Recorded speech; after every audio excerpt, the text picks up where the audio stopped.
You could turn in your Bibles to... Somebody once told me, hey now, what a concept. Somebody once told me, I said yeah. Go for the motorcycle. Hello and welcome to Somebody Once Told Me, the podcast where we explore the voice of Christ and his church in the book of Psalms. And we are moving on to a different psalm, a new psalm, the psalm for this month. What is it, Aaron? What comes after 2? 3. It's Psalm 3. It's Psalm 3. Wow, who saw it coming? With our RBT books, there's a sense of what's it going to be next? Yeah. With the project Psalmify, there's not going to be the same mystery. Although, I don't know what we're going to do with the fact that it'll take us 12 years to get through every psalm. Yeah, well... We'll need to figure see. that one out. We'll figure it out. For now, we're going to plod through them, I guess. See how it goes, yeah. Yeah. Psalm 3, then. Psalm 3. Should we read it? Yes. Do you want to read it? You read it. Okay. I'm reading from the Gabalva Classic, the NIV 1984. Okay. Shall I read the superscript as well? So, Psalm 3, it's a psalm of David when he fled from his son Absalom. And here it is. O Lord, how many are my foes? How many up against me? Oh my gosh, do you know what I'm doing there? You're so used to singing it. I'm so used to singing it. That's not what it says. How many up against me rise? That's not what it says, though. That's not what it says. Right, this is why you should have read it. Okay, let's start again. Psalm 3. O Lord, how many are my foes? How many rise up against me? Many are saying of me, God will not deliver him. But you are a shield around me, O Lord. You bestow glory on me and lift up my head. To the Lord I cry aloud, and he answers me from his holy hill. I lie down and sleep. I wake again because the Lord sustains me. I will not fear tens of thousands drawn up against me on every side.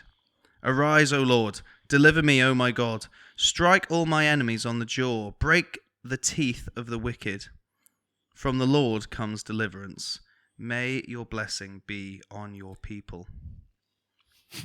A few times there you were struggling to well, it's like, may your eternal blessing be. I need to actually read the words.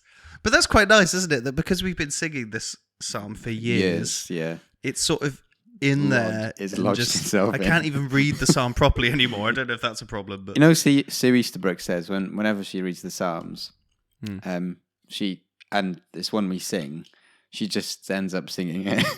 Brilliant. Yeah. Oh, that's good, you know. Something's happening when we sing the psalms. Yeah, something's happening. Something's going in. Yeah. Something's happening, yeah. Where do you want to begin? What should we talk about? What about if we were to call this, help us remember this psalm, what is it? Psalm 3 is? The one with the many foes. The one with the many foes. Yeah, sounds good. Yeah. Psalm 1 is the one about the blessed man. Yeah. Psalm 2? This could be a number of things, but I reckon it's the one with Kiss the Sun. Okay, cool, yeah. You'll remember, oh yeah, that's Psalm 2, okay. When I did the psalm tuning with the kids on Sunday, I was like, how are you going to remember this? What's Psalm 2 about? And I got them to shout, Kiss the Sun! Yeah, one's doing it at home all the time. It's, Kiss the sun. Something's going in. Like I said, you just got to put it out there. And that's cool. Yeah. Psalm 2 is the one with Kiss the Sun. The one with Kiss the Sun. And Psalm 3 is the one with all the foes. Yeah. Okay. Where do you want to begin, though, with this psalm? Should we start with the superscript? Which means the sort of title bit. Yeah, the title bit, which doesn't have... it doesn't have the... to the choir master. No. It has. Okay. A psalm of David when he fled from Absalom, his son.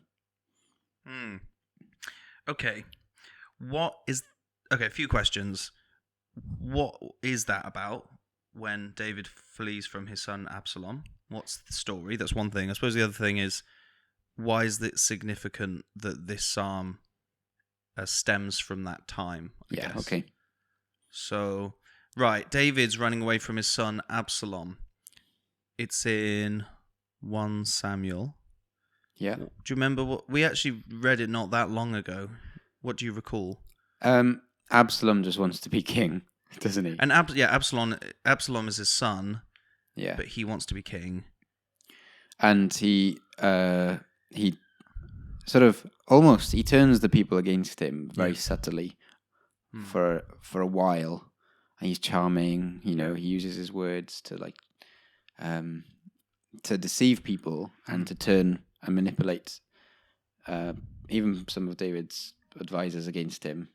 Yes. And it ends up David has to escape Jerusalem, and then he has to he's exiled essentially, and Absalom's trying to kill him, usurp him as king, and he does assert himself as king. While David is still alive. Yes. And he's like, I'm the real king.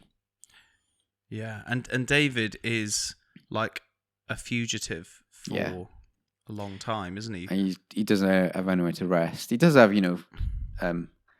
friends who stick close to him. Yeah.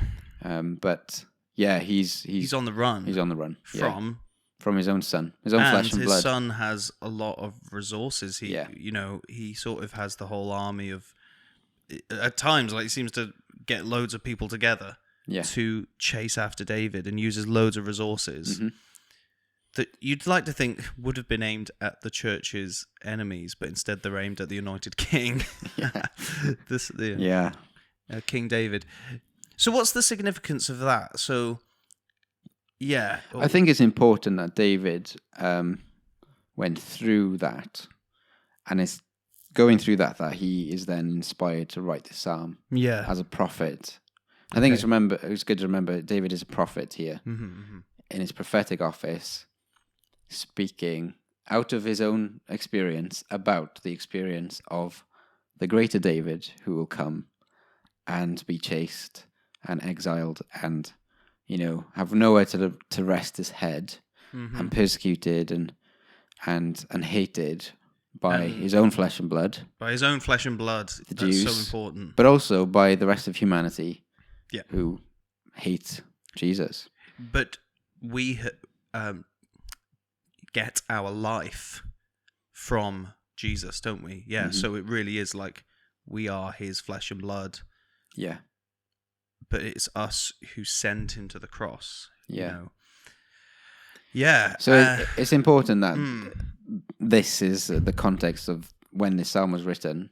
And as well as that, it comes straight after Psalm 2, where we see the kings of the nations raging against the anointed king. The king, yes. So then we get a little reminder here of, Absalom asserted himself as king over and against David, the anointed king. God's chosen king.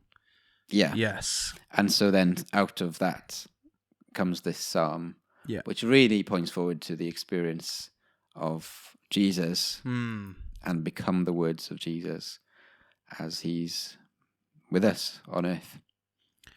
That's really helpful, I think, and again, we did an episode on sort of, who's talking in the Psalms. It's one of the early ones, maybe episode 3 or something, on this sort of thing.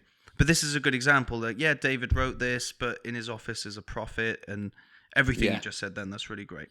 I mean, some people would say, but it's not, you can't say, you can't make the links to Jesus here. And why would they say that?